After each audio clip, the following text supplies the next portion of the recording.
Hello friends, in this video I'll show you how to make data table on Excel. Like and subscribe, support this channel, let's get started.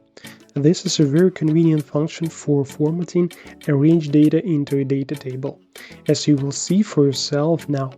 Suppose we have a table like this with a large number of rows and a certain number of columns, where we know for sure new data will be added. That is, the size of the table will change. But if the size of the range changes, then you and I will not only have to add a column or a row to the table, but we will also have to rewrite all formulas that refer to this range, taking into account new data or add missing ones. And if there is formatting, it will need to be copied to new rows or columns. And all this requires care and time. To avoid all this, let's learn how to use data tables. To do this, you don't even need to select a table. It's enough to stand in any cell of our table, then on the Home tab, in the Styles group, select the Format as a Table command. The main point of such a table is that it will become dynamic. That is, the table will automatically track changes in its size. Choose any option you like, and in the window that opens you will just need to confirm whether Excel correctly understood that our data lies in this range.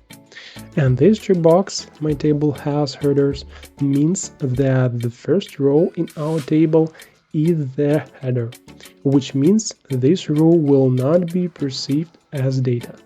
Next, click OK in the window and see what happened.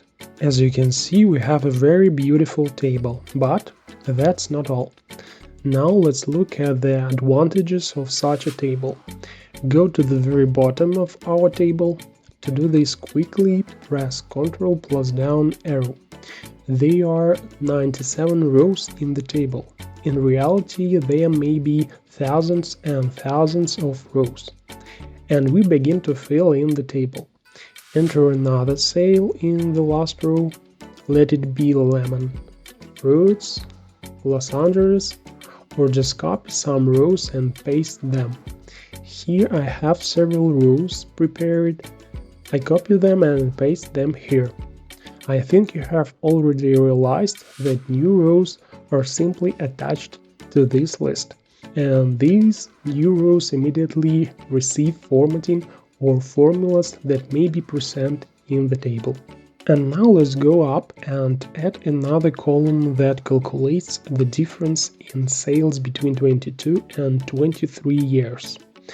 That is, we will add a calculated column. Adding a new column, just enter the column name in cell J1, difference, and press enter.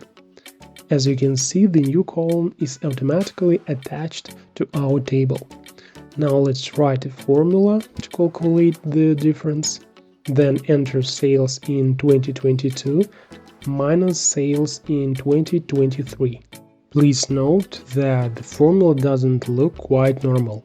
This is an unusual subtraction of H2 minus I2, and the column headers are in square brackets.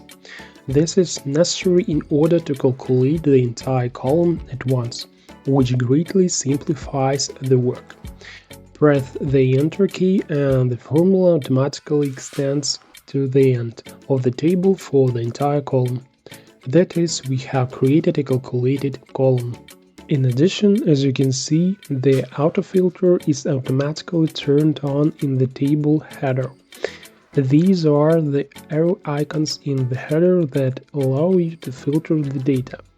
And if we scroll down the table a little bit, we will see that instead of ABCD column names of the table, they are now column headers of our data table and an autofilter. That is, the first row of the header remains pinned. In addition, when you turn your range into a data table, the Table Design tab will appear, with which you can further customize the table style. Remove or add filter icons, bold the first or last columns, remove or add bands in rows or columns, show or not the header when scrolling down, and most importantly, enable a row of totals. When the totals row is enabled, an empty row called total appears at the end of the table.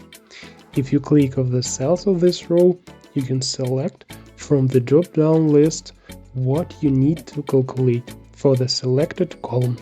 For example, the average sales value for the year or the maximum sales value, and so on. Moreover, if we filter out something, for example, sales in January, then the total row will be recalculated.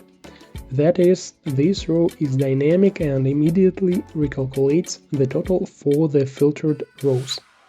That's such a great feature in Excel. And that's all I wanted to say. Now you know a little more. Thanks for watching.